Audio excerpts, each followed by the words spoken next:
The 7 levels of ancient humans' relationships explained.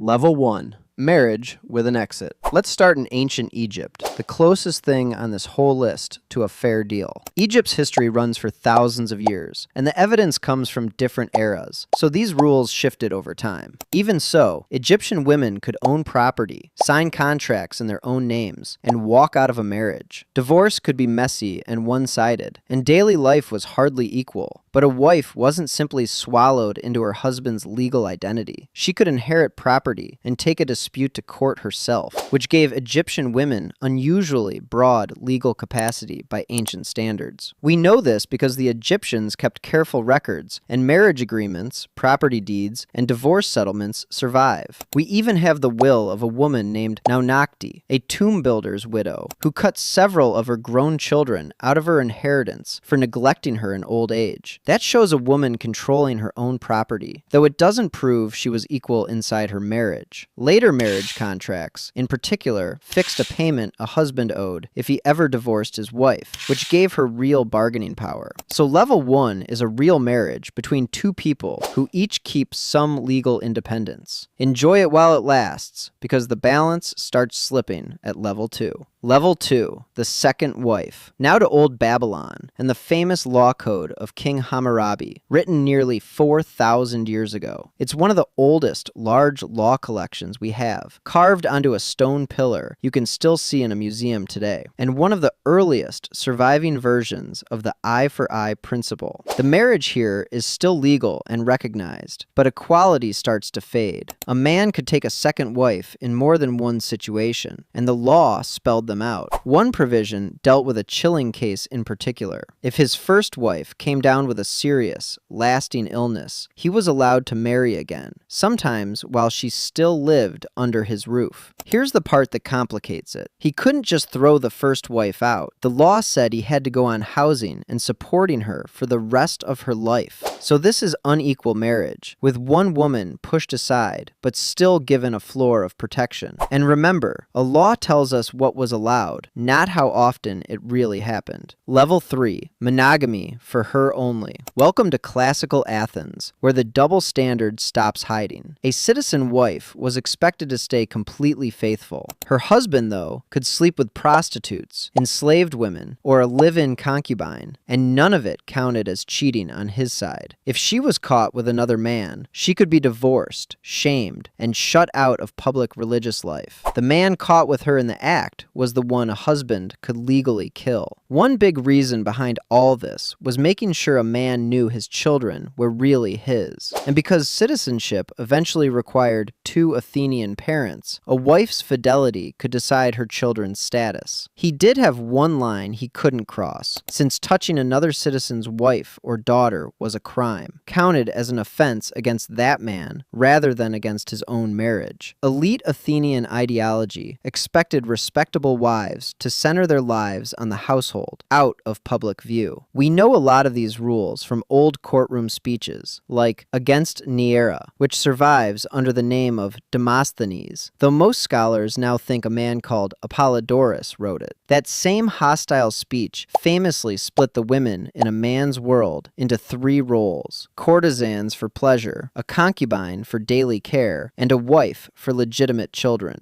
Read it as one prosecutor's framing, not a calm snapshot of every Athenian home. Level 3, then, hands one spouse freedom and clamps a leash on the other. Level 4. The husband picks her other partner. Now to Sparta. In Xenophon's idealized account, an older husband with a young wife could bring in a man whose strength and character he admired, so that this outsider could father children with her. In Xenophon's version, producing strong children mattered more than exclusive marriage. The unsettling part isn't only that another man enters the marriage, it's that the surviving account presents the whole thing as something negotiated between men, and says little about whether the wife agreed. To be fair to the source, Xenophon doesn't tell it as plain force. In his telling, some of these arrangements were presented as willing, even welcome. Still, the welcome he reports is filtered through what the men approved. There's also a real contradiction worth naming. Spartan women held unusual economic power and even owned much of Sparta's land, enough to appall outsiders like Aristotle. Yet the sources still describe a wife's reproductive life as a matter settled between men. Xenophon admired Sparta, and Plutarch wrote centuries later, so both shaped it into a tidy moral lesson, and the reality was probably messier than the page lets on. At level 4, the surviving account makes a woman's reproductive life subject to an arrangement approved by men. Level 5, the captive bride.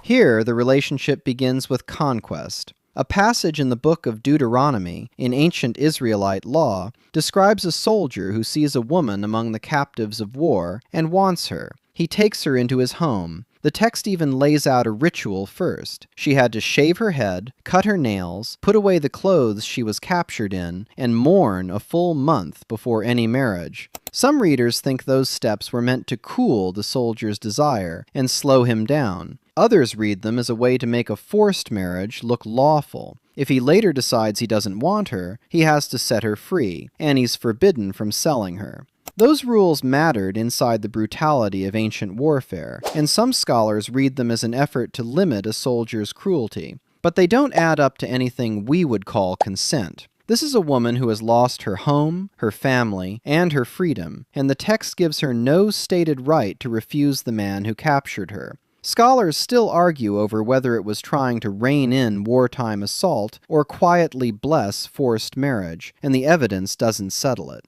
So level 5 is a marriage forced on a human being who had no stated right to say no.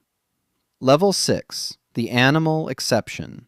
At level 5, the captive at least had a will the law chose to ignore. Here, even that is gone, as the latter steps over the line between humans and animals. The Hittites ruled much of what is now Turkey about 3,500 years ago, and buried in their laws is one of the most uncomfortable truths the ancient world left behind. They wrote rules about men having contact with animals. Think about what that means. You do not write a law about something that never happens. You write it because a man stood in front of a judge and someone had to decide what to do with him. If the animal was a cow or a sheep, the punishment was death. The man could be killed for it. The only way out was the king himself, who could choose to let him live. But a horse or a mule was different. That man kept his life, but he lost almost everything else. He could never become a priest. He was banned from ever coming near the king again. He carried the stain for the rest of his days. And here is the detail that should stop you cold. The law did not just ban this, it ranked it. The Hittites sat down and decided which animal made the crime worse, which one cost a man his life, and which one only cost him his honor. A whole society looked at this, agreed it was happening, and built it into their legal code right alongside murder and theft. So this is the thing nobody wants to say out loud. It happened. Not once. Often enough that the most powerful men of the age felt they had no choice but to write it down and judge it. And the part that makes it darker than anything else on this list is the simplest part of all. The animal never had a say.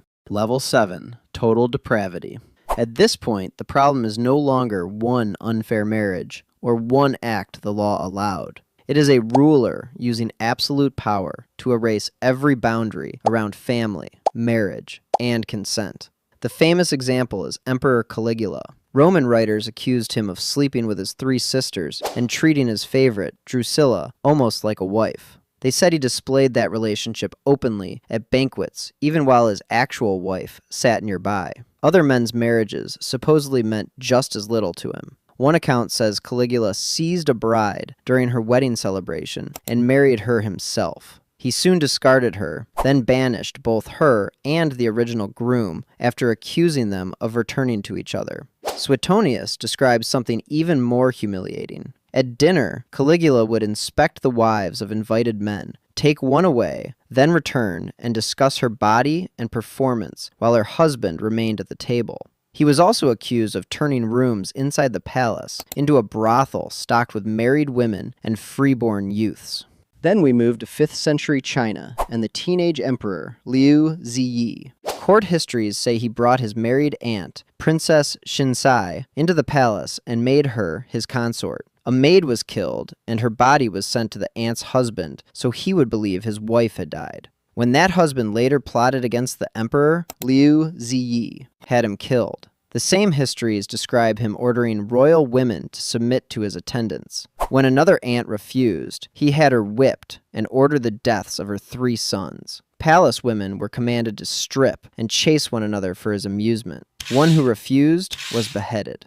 These rulers were separated by 4 centuries and thousands of miles, but the surviving portraits follow the same pattern. Sisters, aunts, wives, servants, and political enemies all became objects to seize, expose, trade, or punish. Some details may have grown darker in the telling. Even so, this is why they became symbols of total depravity. Their alleged crimes were not private affairs between consenting adults. They were acts of domination made possible because almost nobody around the throne could safely say no. That is the bottom of the ladder. Power so complete that family ties become routes to access. Marriage offers no protection, and another person's boundaries carry no weight. Like, subscribe, and watch the next video.